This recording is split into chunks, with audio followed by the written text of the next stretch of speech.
Así que ¿qué tal día tiene que haber sido para Gedeón, ¿no? Él se levantó ese día normal, iba a hacer lo que tenía que hacer y Dios se le aparece, le dice que él va a ser usado grandemente, habla con Dios, etcétera, etcétera, ¿no?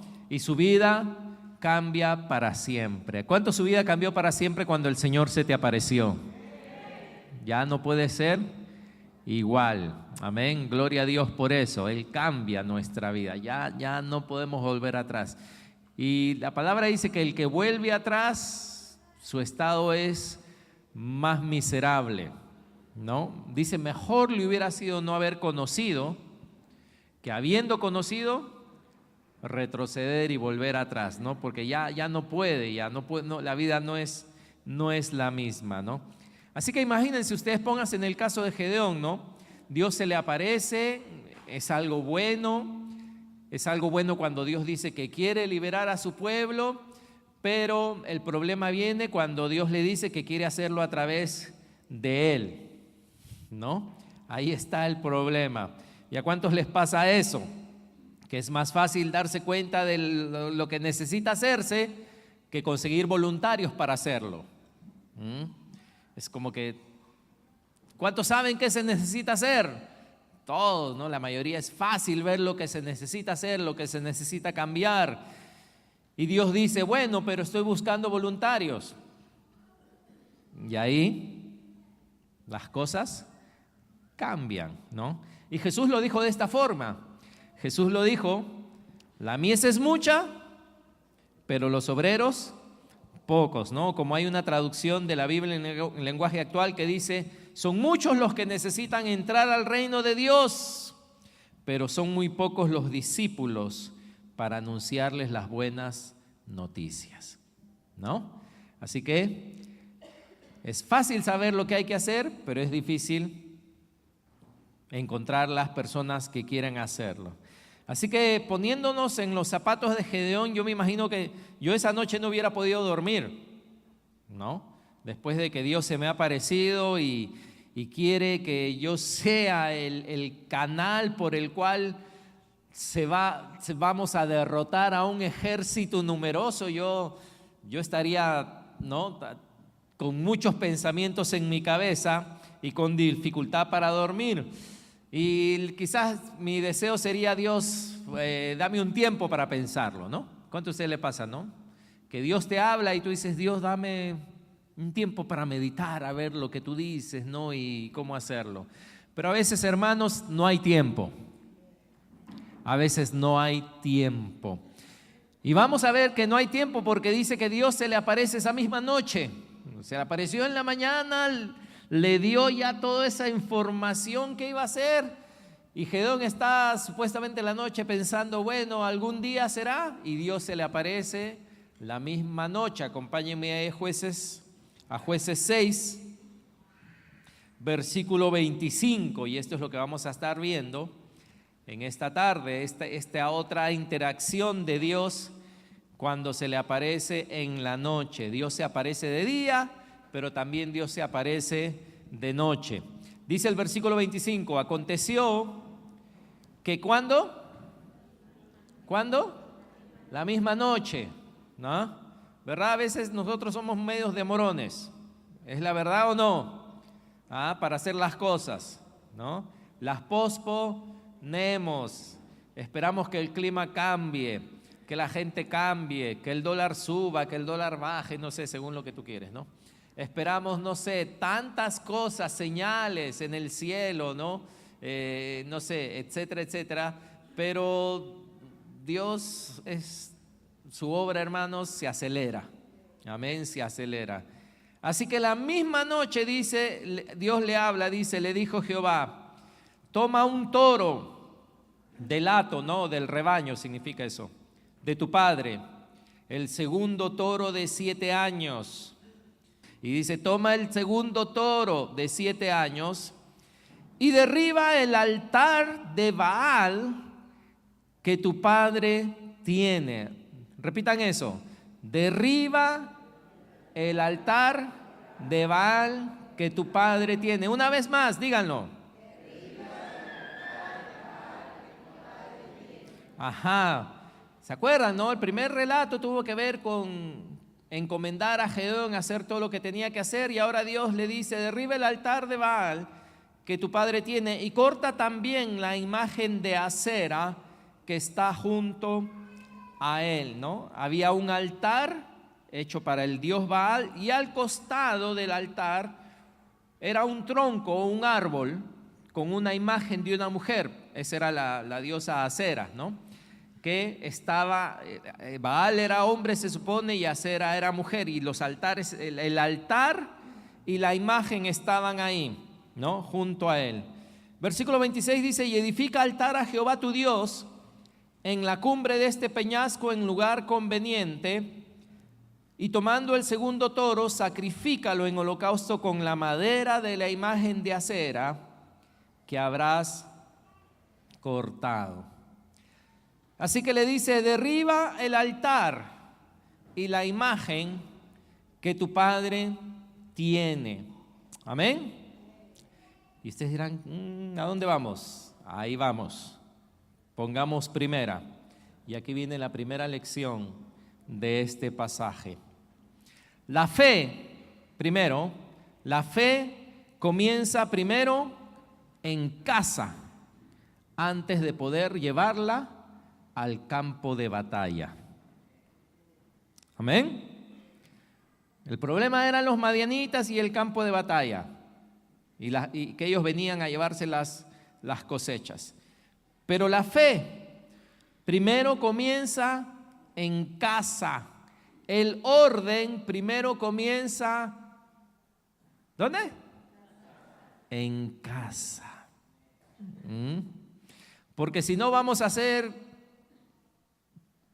nos van a decir ese refrán que dice: en casa de herrero. ¿Ah? ¿En casa de herrero cómo es? Cuchillo de palo, ¿no? La fe comienza en casa antes del campo de batalla.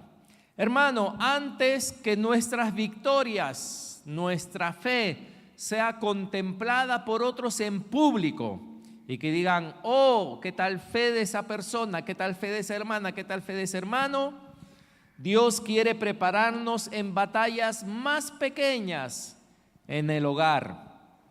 ¿Cuántos dicen amén? La Biblia nos muestra que David, antes que matara a Goliat frente a los 2 ejércitos, dice la palabra que él, cuando estuvo solo y nadie lo veía, ni había ningún ejército alrededor, Dios le dio la fe para matar a un león y para matar a un oso. Y cuando él los mató, ¿quién le aplaudió? Nadie.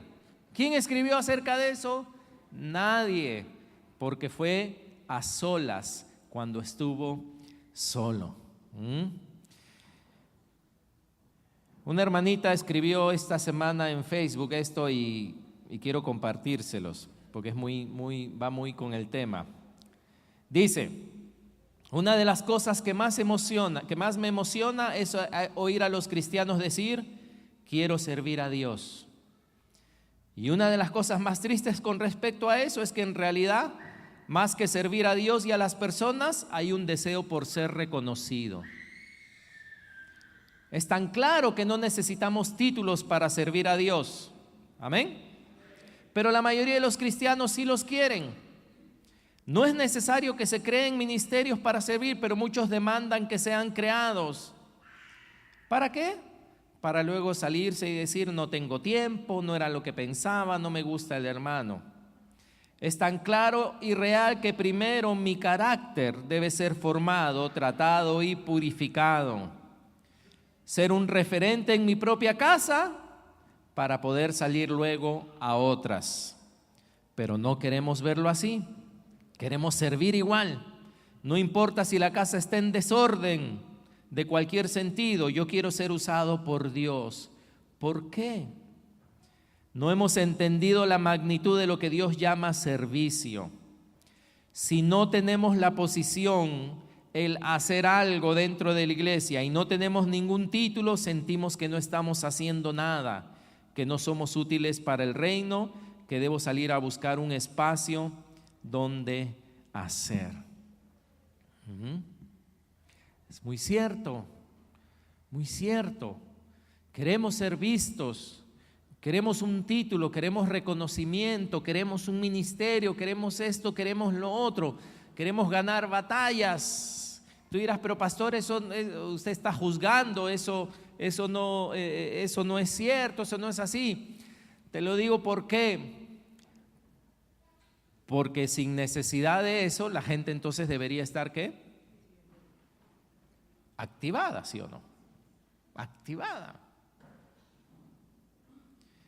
Y algunos dicen, yo no hago porque no me llaman a hacer, yo no hago porque no me dan un lugar, yo no hago por eso, pero Dios no quiere que primero empieces en público. Amén. Dios quiere primero que empieces en lo privado, que empieces en tu hogar. Y acá Dios le está diciendo a Gedeón, Gedeón, antes de que tú ganes batallas, antes de usarte grandemente para poder liberar al pueblo, hay algo en tu hogar que necesita ser tratado. Y si no puedes tratarlo, si no tienes la fe para tratarlo, si no tienes la confianza para tratarlo, Dios lo trata así, por etapas. Así que, esposo, varón, padre de familia, tú que estás sirviendo, que quieres servir, la pregunta es, ¿estás sirviendo en tu hogar? ¿Qué piensa tu esposa de ti? Tu esposa podría decir, sí, este es un varón que realmente puede ser usado grandemente por Dios, da testimonio de eso. Mujer, madre, esposa, tu esposo, tus hijos pueden decir lo mismo de ti. Porque como decía, ¿dónde se empieza? ¿Dónde se empieza? En el hogar. En el hogar es donde se empieza. Ahí es donde se ganan las batallas. Las batallas. Cuando Dios ve que tú eres fiel en las cosas pequeñas del hogar, adivina qué, Dios te pondrá sobre cosas más grandes. Amén. Dios te pondrá sobre cosas más grandes. ¿Ustedes sabían que dice la palabra que es Dios el que pone? ¿Que es Dios el que pone? Ustedes saben que uno puede tener el deseo más grande, por ejemplo, ¿no? El deseo más grande de ser algo, de hacer algo, pero es Dios el que pone. ¿Y saben qué? Yo creo que todos nosotros preferimos que sea Dios quien nos ponga a que una persona nos ponga. ¿Amén? ¿Sí o no?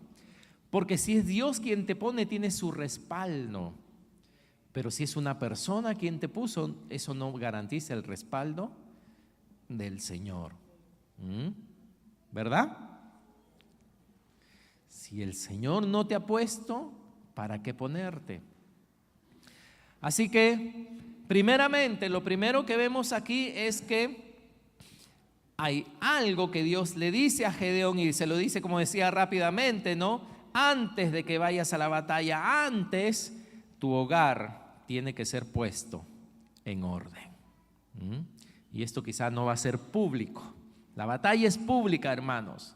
La batalla es pública, pero hay muchas cosas que suceden detrás de la puerta del hogar. Y allí es donde tienes que empezar. Dile al que está a tu costado, recíbelo en amor, dile. ¿Por qué? Porque antes estaba hablando y escuchaba una hormiga caminar por aquí. Una hormiga coja, entonces por eso la escuchaba.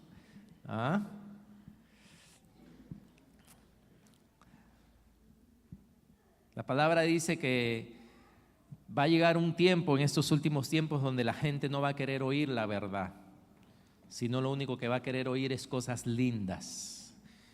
Y creo que estamos en ese tiempo, ¿no? Donde la gente a la verdad le cambia de nombre, a la verdad le dice palo. Uy, el pastor nos dio palo hoy día, dicen, ¿no? Y lo único que hizo el pastor fue leer lo que dice la Biblia. Pero si a la verdad, ese es un truco bien grande del diablo, hermano, porque a la verdad tienes que empezar a hacerle mala propaganda, ¿no? Entonces llamarle palo, llamarle duro, llamarle, ¿no? No sé, llamarle como quieras. Pero cuando tú amas la verdad, ¿no? Inclusive no solo amas la verdad, sino Proverbios dice, compra la verdad y no la vendas. Ama la verdad y no la vendas, cómprala y no la vendas. Así que esta es una verdad, hermanos, es una verdad que vemos aquí. Tenemos que tratar primero con los asuntos de la casa. ¿Continuamos o no? Porque esta es una democracia. No lo es. Lo siento, no lo es. ¿Continuamos? ¿Qué dice mi hermano? ¿Continuamos? Ok, ¿qué es lo primero entonces? ¿Qué es lo primero? ¿Se lo repito? Lo primero es que la fe comienza primero en casa y luego puede llevarse esa fe ¿a dónde? Al campo de batalla. Amén. Dios está tratando ¿con quién? Con Gedeón, ¿no? Y lo visita en la noche para tratar esto con él. Así que lo primero es que la fe comienza en casa y luego puede llevarse al campo de batalla. Amén. ¿Estamos de acuerdo? Amén. Lo segundo, y esto, hermanos, yo estoy incluido, todos estamos incluidos, pero quizá el mensaje va para los menores de 40, los menores de 30, hasta los menores de 20, los adolescentes aquí, mis propios hijos. ¿Qué es lo segundo? Lo segundo es: no aceptes los ídolos de tus padres. No aceptes los ídolos de tus padres, ¿no? O de tu papá y de tu mamá. A veces nos pasa como Gedeón. Nuestros padres adoran ídolos y aunque la palabra de Dios es clara que no deberían de estar ahí, nosotros nos acostumbramos a los ídolos de nuestros padres y no hacemos nada al respecto. Pero Dios visitó a Gedeón, ¿para qué? Para que haga algo al respecto de los ídolos. ¿Eran sus ídolos? No eran sus ídolos, eran los ídolos de su padre. Eran los ídolos de su padre. A veces podemos confundir el honrar a nuestros padres con adorar los ídolos de nuestros padres o de la familia. Cada generación, yo creo que cada generación es llamada a poder discernir los ídolos de los padres y no aceptarlos, rechazarlos o vivir en contra de ellos, ¿no? Cada generación, recuerden, su familia, ¿no? El papá de Gedeón había hecho un altar y una imagen. El altar te habla de devoción, ¿no? De que esa familia rinde devoción. Y la imagen te habla de algo visual, algo que tú tienes que ver todos los días. Vamos a decirlo así también, es algo visual, una imagen es la forma en que yo veo las cosas, ¿no? La forma en que yo veo. A través de esa imagen yo tengo confianza, a través de esa imagen yo sé que me va a ir bien, a través de esa imagen yo sé que las cosas van a mejorar, etcétera, etcétera. Así que muchachos, jóvenes que viven todavía en casa de repente, que tienen sus padres, no todo lo que tu padre le rinde devoción o importancia, necesariamente tú tienes que repetirlo. Y ojalá me puedan entender, hermanos. No todo lo que tu padre le rinde devoción, dedicación o importancia, no tienes que repetirlo, y no necesariamente la forma en que ellos ven la imagen, no necesariamente la forma que ellos ven es la forma que Dios quiere que tú veas. Amén. Amén. Cada generación tiene sus ídolos, incluyendo la mía. Y no estoy hablando de ídolos de rock o ídolos del deporte. Pero cada generación trae sus propios ídolos. Uno siempre cree que su generación de repente fue la mejor, ¿no? Los abuelos piensan que su generación fue la mejor, los hijos piensan que su generación, y los más pequeños piensan que su generación es la mejor. Casi nunca he escuchado, ¿no?, gente que dice, no, ay, sí, la generación de mis padres era la mejor, la mía apesta. No. No. Cada generación tiene sus cosas buenas, pero cada generación trae sus ídolos. Y mis hijos no son llamados a adorar los ídolos de mi generación. Ni ver las cosas necesariamente como uno las ve. Yo sé, hermanos, yo mismo me estoy poniendo acá al riesgo, ¿sí o no? El día lunes mis hijos me van a decir, papá, tú lo dijiste. ¿Ah? No veo las cosas como tú las ves. No estamos hablando, por supuesto, de las cosas que Dios ve. Las cosas que Dios ve, hasta a mí me afectaron, ¿sí o no? O sea, las cosas que Dios ve, yo tengo que ponerme a las cosas, pero estoy hablando de nosotros como seres humanos, nuestra generación. Y cada generación puede hablar de las cosas buenas que ha traído, pero cada generación trae ídolos que compiten contra Dios. Y a veces los padres no se dan cuenta y quieren que tú adores a sus ídolos. ¿Cuántos padres o madres no hay, por ejemplo, que exigen en sobremanera o ponen presión sobremanera sobre un área de la vida de sus hijos? Por ejemplo, que sean profesionales, ¿no? ¿Está mal ser profesional? No, no está mal ser profesional. Pero tú ves que en ellos hay una obsesión de que tienen que ser así, que, ¿sabes qué? Tienes que meterte en esta academia y tienes que meterte a esto y tienes que hacer esto y tienes es un estrés, ¿no?, que se pone sobre la generación. Pero ¿por qué es? Es por el ídolo que el padre tiene. Puede ser el ídolo del dinero, puede ser el ídolo de que a través de mi hijo yo voy a sentir que el logro que él hace me da éxito a mí. O sea, es un ídolo, no es sana. Esa, vamos a decirlo, esa presión, ¿no?, que se pone sobre los hijos no es sana, es un ídolo del padre. Por supuesto que los padres tienen que ejercer algún tipo de disciplina, o vamos a decirlo así, ¿no?, de alentar, ¿no?, a que continúen, porque si no alentamos a que nuestros hijos continúen, nada, van a tirar la toalla por todo.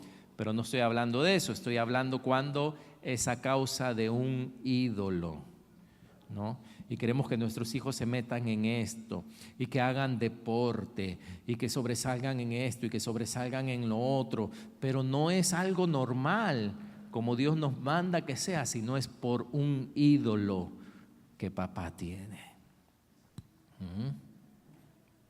Para poder ser reconocido, para que puedan hablar bien, cómo me siento, etcétera, etcétera, etcétera. Así que es realmente para considerar, para nosotros los que somos mayores o los que tenemos hijos, qué ídolos de repente podamos tener, que hemos puesto en nuestras casas. Que hemos puesto en nuestras casas. Y que queremos que nuestros hijos también adoren. Pero como dice la palabra, solo al Señor tu Dios adorarás y a Él solo servirás. ¿Qué quiere decir? Que Dios puede tener una historia diferente que la tuya para tus hijos. Amén. Así que esto es lo segundo, es corto. No aceptes, ¿qué cosa? Los ídolos de tu padre. No aceptes los ídolos de tu padre. Y una cosa más que había visto ahí. Por ejemplo, ¿cuántos padres somos guiados por el miedo, por el temor? Somos hipocondriacos y somos, no sé, le tenemos miedo a todo. Temor. ¿Y adivina qué queremos? Que nuestros hijos también sean así. Les inculcamos miedos, temores. Está bien, quizá por alguna razón uno adora ese ídolo que te da temor, pero hijo, hija, cuando eres pequeñito quizá no tienes opción, ¿no? Tu papá y tu mamá te llevan a todas partes, pero llega el momento en que estás creciendo donde Dios te va a hacer que analices y tú digas, no, ¿sabes qué? Yo no tengo por qué ser así. Yo no tengo por qué ser así. Yo no tengo por qué aceptar cosas que veo claramente que Dios no quiere que yo acepte, aunque son comunes en mi familia. Amén, hermanos. Siguen serios. ¿Qué hago? ¿Qué hago, Rodolfo? ¿Qué hago? ¿Estarán contentos? Puedes. Rodolfo sincero dice, puede ser, dice. Ok, ¿qué era lo primero? Revisen sus notas, ¿qué era lo primero?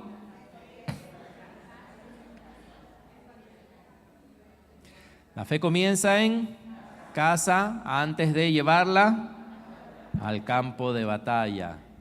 ¿Y lo segundo qué era? No aceptes los ídolos de tu padre. Amén. No aceptes los ídolos de tu padre.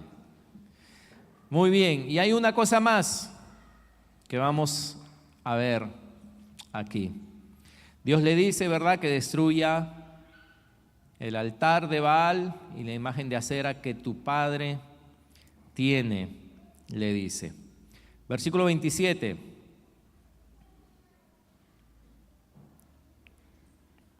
Esto lo vimos la otra vez. Entonces, ¿qué dice? Gedeón tomó 10 hombres de sus siervos e hizo como Jehová le dijo. Amén. ¿Eso qué es? Obediencia. Amén. Obediencia. Dios se le apareció, obediencia.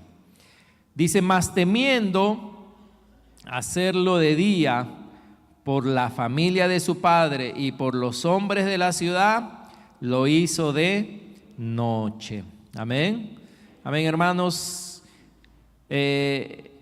Solo para decir esto nomás aquí, ¿no?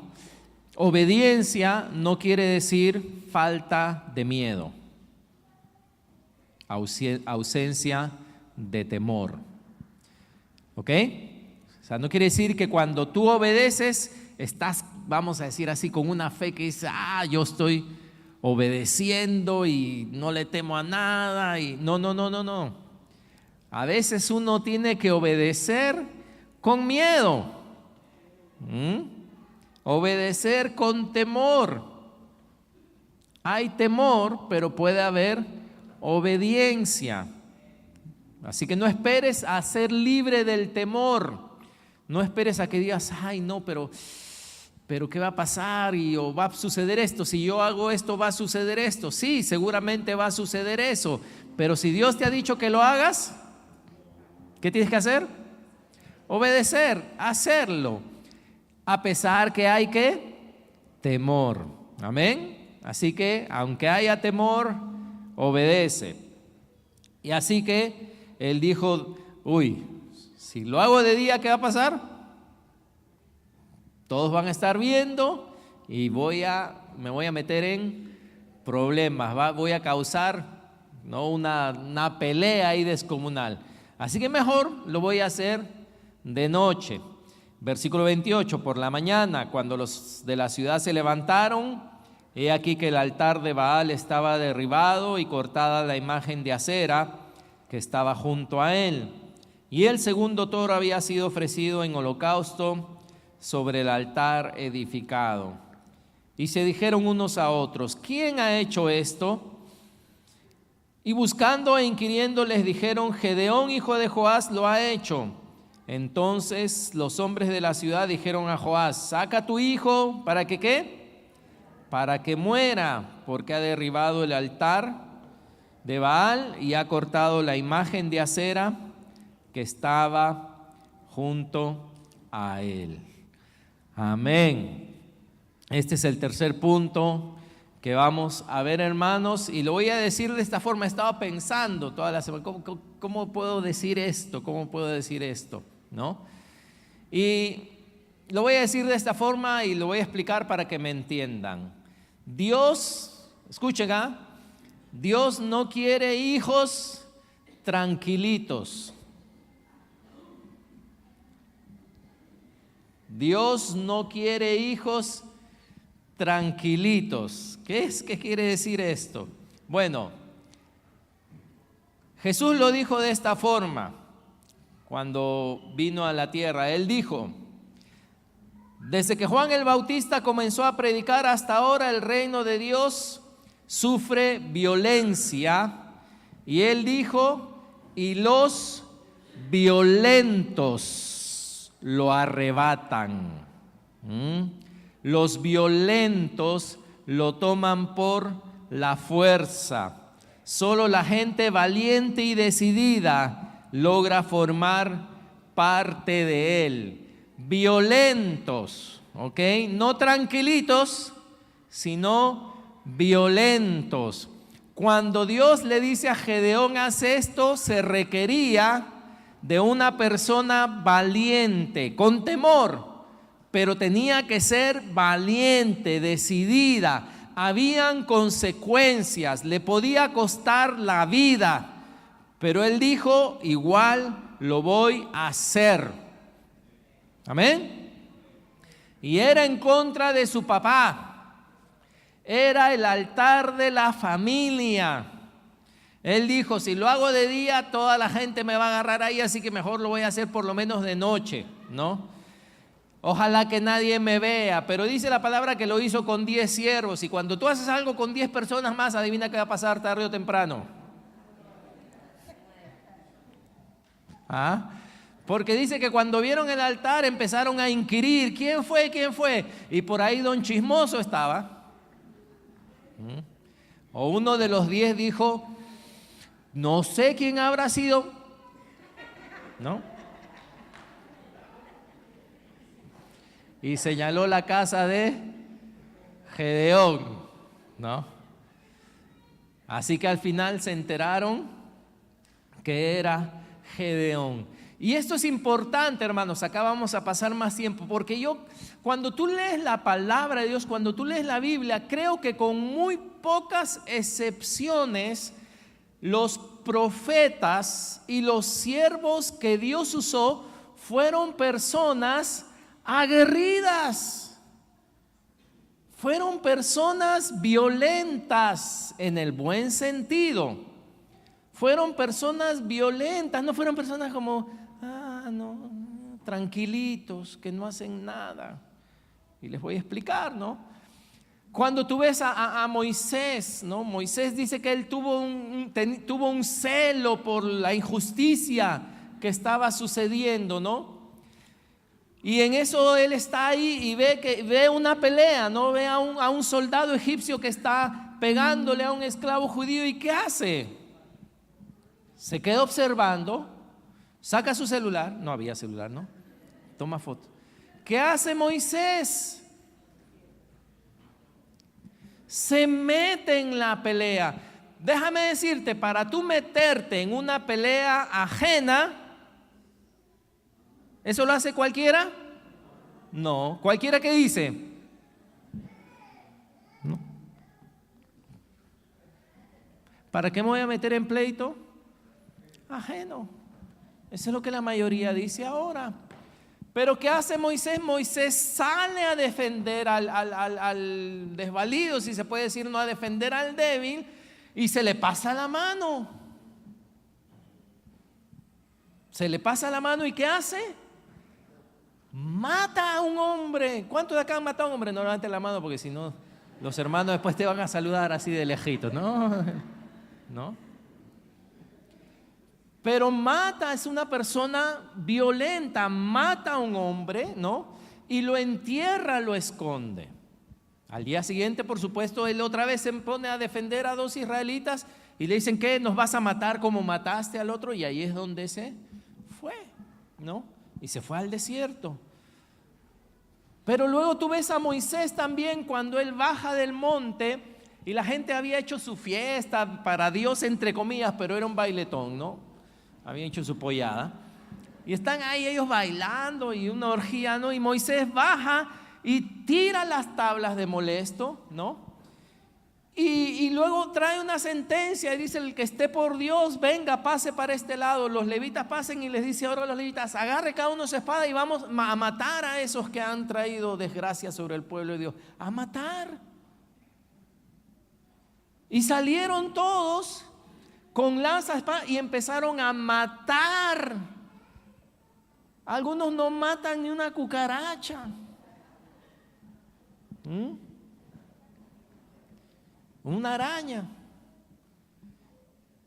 Para tú ser ese tipo de hombre, y ellos lo hacían en el nombre de Dios, ¿qué tipo de persona eres como ser humano? Dime.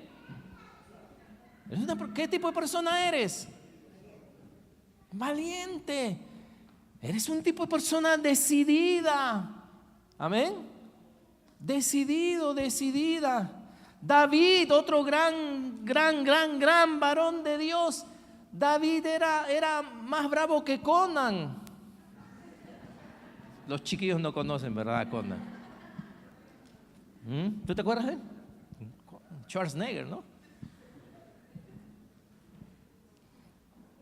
David era bravo, era hombre de guerra. Bueno, desde que mató a Goliat, después se enlistó en el ejército, lo enlistaron en el ejército de Saúl y decían, David mató a sus ¿qué?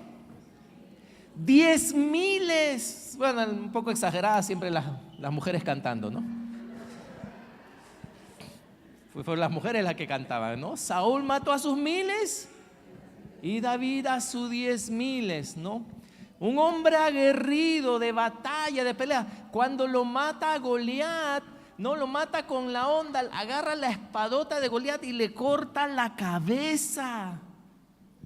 Algunos no pueden ni agarrar el pellejo del pollo, no, ay, mamá, quítale el pellejo a mi pollo, no tiene grasa.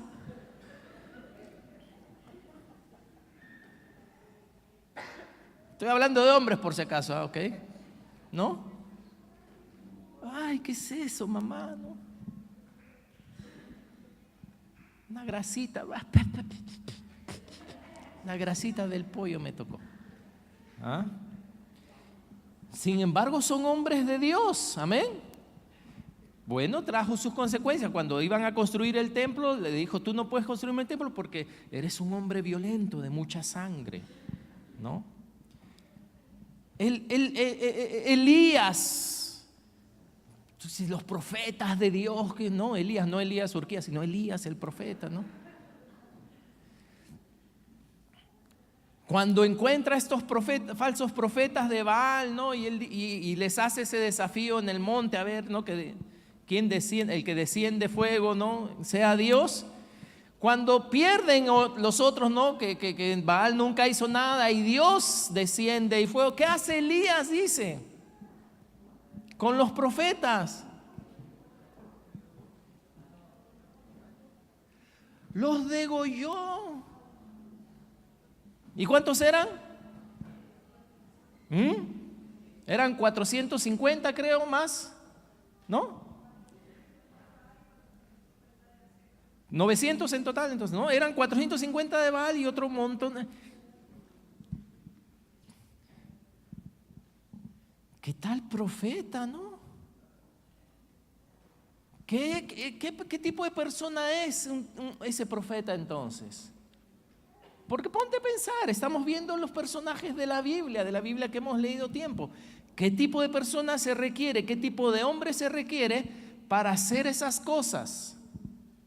¿Un pusilánime, como dice la Biblia? ¿Tienes que ser qué? ¿No? Algunos le ponen inyección y se desmayan. ¡Ah! ¿No? Cuando le sacan sangre, ¿no? Esos hombres veían sangre a montones.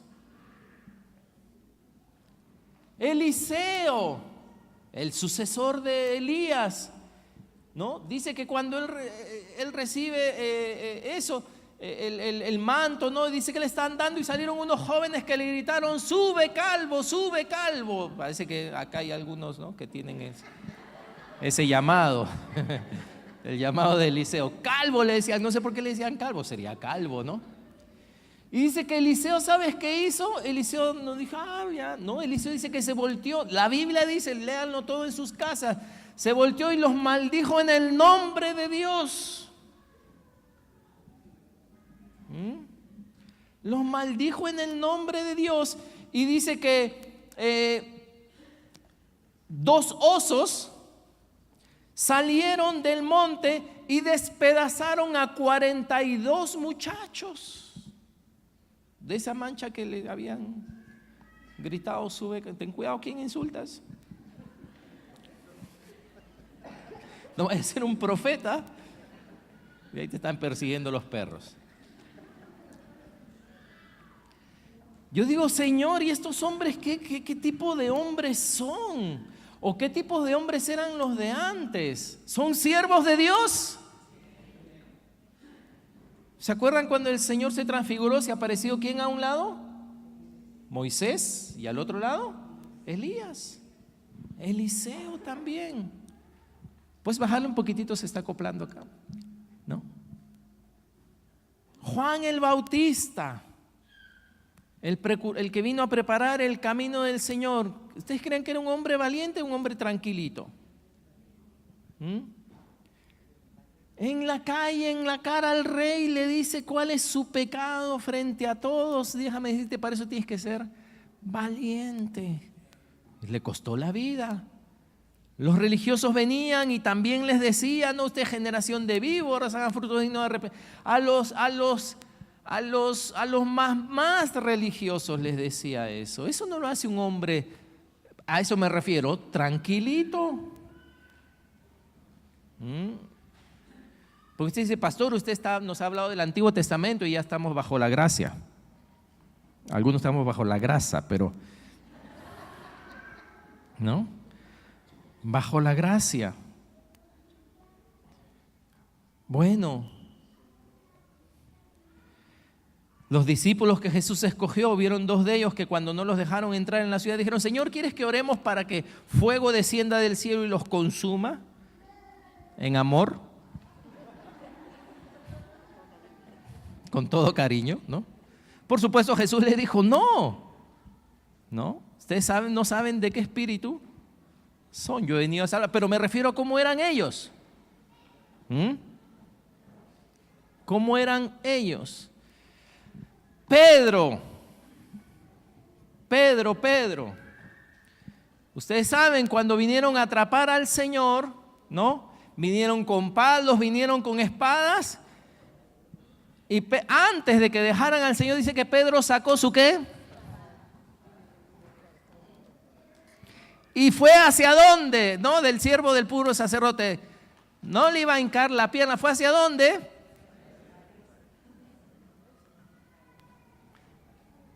Y le voló ¿qué? La oreja. ¿Ustedes creen que Pedro quiso cortarle la oreja como a toro? No. Él tiene que haber ido ¿a qué? A defender a su Señor, ¿sí o no? A matar. Escuchen, yo no estoy diciendo que lo que Pedro hizo está bien. Estamos hablando de los tipos de hombres que ellos eran. Porque Jesús le dijo, ¿qué cosa? Guarda tu espada, porque todo el que espada, ¿no? Vivirá, espada, morirá. Muy bien. Estos eran los tipos de hombre.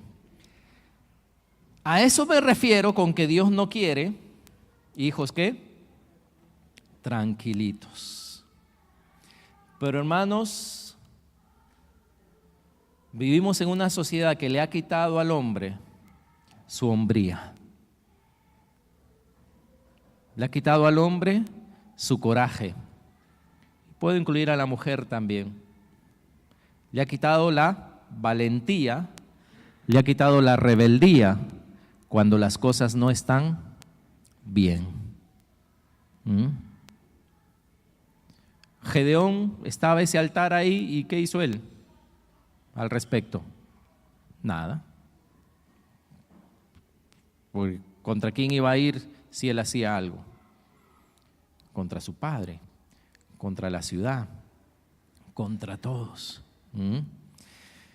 Y en esta época que vivimos unisex, de igualdad de todos los... Hemos dejado, creo que los hombres no sean verdaderos hombres y las mujeres sean verdaderas mujeres. Por eso, y no quiero que levanten la mano, ¿cuántas mujeres que se casan a veces piensan que se han casado con niños? ¿Cuántas mujeres que se casan tienen que estar ellas arreglando los problemas de la casa? Porque el hombre no actúa. ¿Cuántas mujeres que se casan, no? Tienen que compartir, es realmente como si se hubieran casado con un adolescente, ¿no? Que un día está por aquí, otro día está por allá y otro día quiere esto y otra cosa, pero estamos hablando de hombres de 30 años, de 25, de 40, no sé. ¿Qué ha pasado? ¿Dónde están esos hombres valientes? ¿Dónde están esos hombres responsables? ¿Dónde están esos hombres que pueden enfrentar al enemigo? ¿Dónde están esos hombres que pueden llevar peso en sus hombros sin quebrarse? Porque esa es la diferencia entre el hombre y la mujer. Dios hizo a Adán, dice, lo formó del polvo. Y esa palabra formar quiere decir que Dios ejerció presión sobre él. Pero cuando él hizo a Eva es una palabra diferente cuando la forma a ella. Sobre ella él no pone presión. Pero en cuantos hogares es la mujer la que está recibiendo la presión. Y el hombre ni bien siente un poquito de presión, tiene que irse. No, mis amigos, mi pelota, mi esto, mi otro, tengo que irme. No aguanto presión. Dios no quiere hijos. A eso me refiero que dice tranquilitos. George Bernard Shaw, si alguien sabe quién es, dijo esto: el hombre razonable se adapta al mundo, el irrazonable persiste en tratar de adaptar al mundo a sí mismo o de cambiar al mundo a sí mismo. Por lo tanto, todo cambio o progreso depende del hombre irrazonable. ¿Qué quiere decir? Que lamentablemente ahora nosotros nos adaptamos a nuestras circunstancias fácilmente y este mundo no va a cambiar así. Está el ídolo ahí en medio de la casa y bueno, que esté ahí hasta que alguien lo saque o hasta con el tiempo se derribe solo. No, pero se necesita del hombre que inconforme, que vea la situación y que diga, no, hay algo que tiene que cambiar, pero para eso se va a necesitar ser valiente, ser hombre de verdad, tener coraje. Será pastor, entonces usted le está predicando a los hombres y acá hay mujeres también. Sí, acá hay mujeres y hay mujeres muy valientes también. Pero lo que yo no quisiera encontrar es que las mujeres son valientes porque sus esposos son cobardes.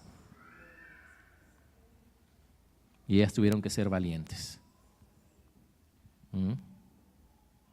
Pero una mujer valiente y un hombre valiente, ¿te imaginas eso? ¿Te imaginas eso? No una mujer valiente, porque quien tiene al lado está escondido detrás de ella. Conformismo significa seguir a la multitud por los caminos conocidos y mantener las cosas igual. Los no conformistas toman el camino menos trazado, tratando de cambiar las cosas y hacerlas mejor.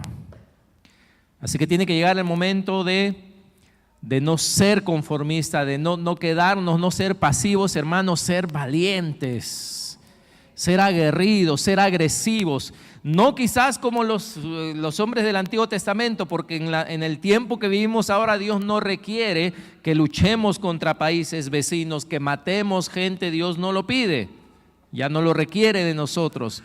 Pero Dios en ningún momento quitó la valentía al hombre. Y más bien su palabra dice que Él no nos ha dado espíritu de temor o cobardía, ¿no? Sino de amor, de valor, de dominio propio. Hermano,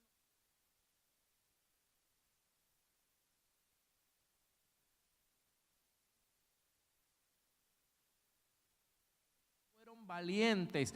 Para confiar que Dios les iba a proveer, fueron valientes. No quiere decir que no tuvieron temor, pero fueron valientes.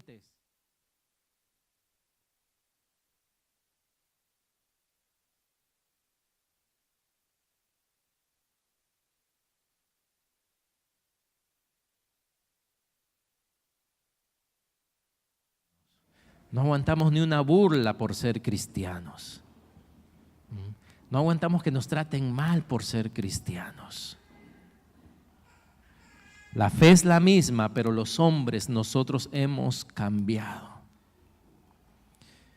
Yo creo que Dios se lo dijo a Gedeón de esta forma: Gedeón, ¿ves ese altar y esa imagen?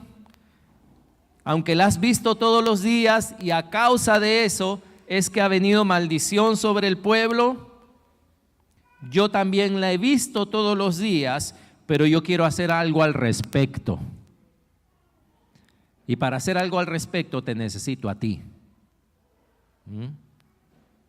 Porque esta vez Dios no hizo como cuando hizo en el libro de Samuel con el dios Dagón. No sé cuántos han leído esa historia, ¿no? Que llevaron el arca y al día siguiente el ídolo estaba tumbado ahí en el piso. Lo volvían a parar y al otro día otra vez estaba tumbado, ¿no? Dando a entender de que, ¿por qué? Porque no había ahí alguien, quizás como Gedeón. Muchas veces, hermanos, ¿saben qué? Oramos y no actuamos. ¿Saben por qué? Porque queremos que Dios actúe. Y Dios dice: yo quiero que tú actúes. Y nuestra inacción la reemplazamos con oración. Estoy orando por esto. Dios dice: ya no es hora de orar. ¿Es hora de qué? De actuar. Oh Dios, estoy orando para que ese ídolo sea derribado, Señor, para que esa imagen sea quitada de acá, porque esa imagen es causa de lo que nos está pasando acá. Y Dios dice: ok, estoy de acuerdo contigo, pero ¿sabes qué? Quiero que actúes.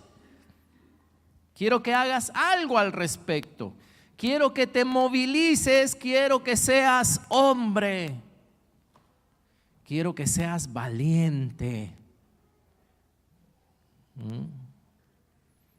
Y ahí es donde la oración es inefectiva, porque Dios dice ora, por si siempre tengo que aclarar, el pastor no está diciendo que no ores, ¿ok? No vayas a salir de acá, el pastor ha dicho que no oremos, que solo actuemos. No, ora y actúa. Van a haber cosas que no salen solo con la oración. Y me refiero en ese sentido. Amén. Hay reglas de Dios, cosas que Dios ha hecho y eso no cambia.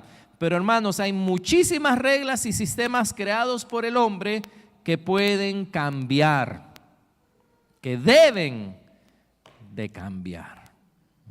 Que deben de cambiar. Así que hermanos, ¿cuántos varones realmente tenemos aquí? ¿Cuántos hombres de Dios tenemos aquí? ¿Cuántas personas aguerridas? ¿Cuántas personas valientes que aguantan presión frente a las circunstancias? tenemos.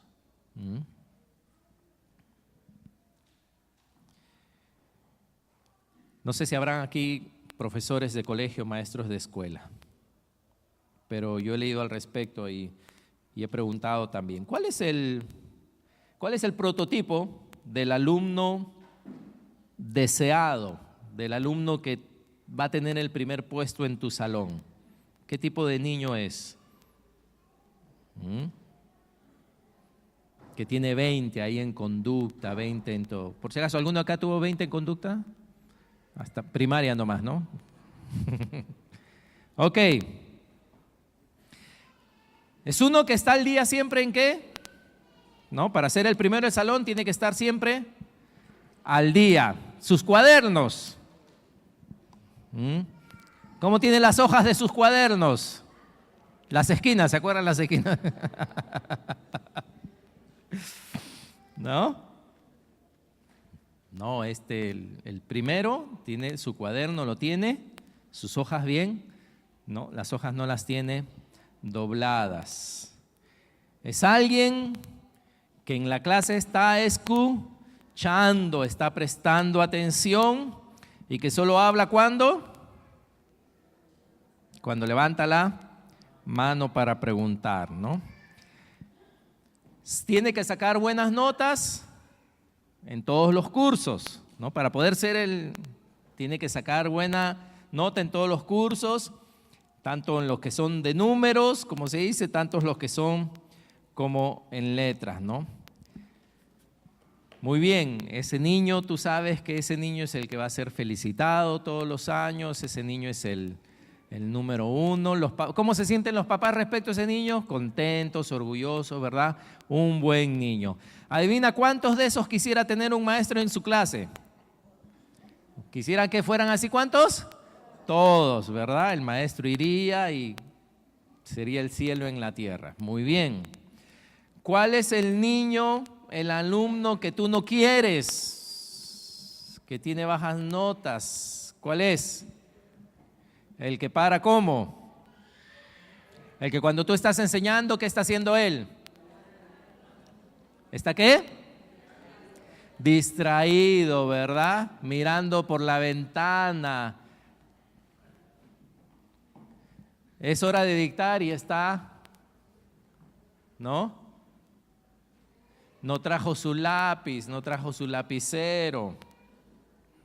Su cuaderno, ¿cómo se ve su cuaderno?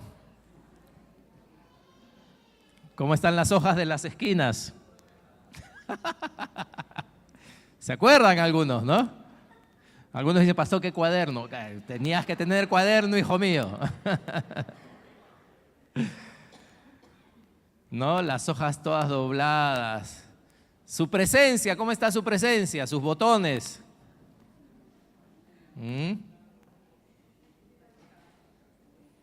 ¿No? Sus notas, en los cursos, ¿cómo va? Mal, ¿verdad? Por ahí de repente en uno quizá que le gusta, va bien, pero la mayoría tiene problemas en algunos cursos, ¿no? Para marzo, muy bien. No me traigas malos recuerdos, hermano. Resulta que, como decía, ¿no? Un profesor normal quisiera que todos sus alumnos, si todos sus alumnos fueran como el del primer grupo, serías el profesor más feliz, serías el profesor más premiado por la dirección, ¿no? Tú estás dando tu clase y en eso vienen los de la UG, la UCE, no sé qué, y entran al salón los supervisores, ¿no? Y verían tu clase y dirían, Dios mío, este profesor, ¿no? A ver, páseme las notas y todos así, ¿no? ¿Cómo serían esas reuniones de padres para ese profesor? Todos los padres, no hay ningún problema, todos están bien. Esas reuniones de padres estarían llenas de elogios, de halagos, ¿no? Y aunque hay estudios, ¿no? Pero aunque los profesores no lo quieran confesar, no les gustan los niños que no hacen lo que se les dice. ¿No? Haz esto y el niño lo hace, pero un segundo duró. Pero yo he estado leyendo libros, a mí me gusta leer libros y estudios y muchas cosas. Adivinen en qué grupo están las personas más creativas.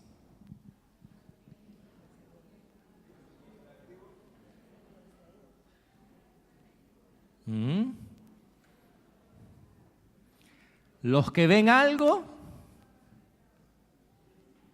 y piensan en una forma mejor de hacerlo.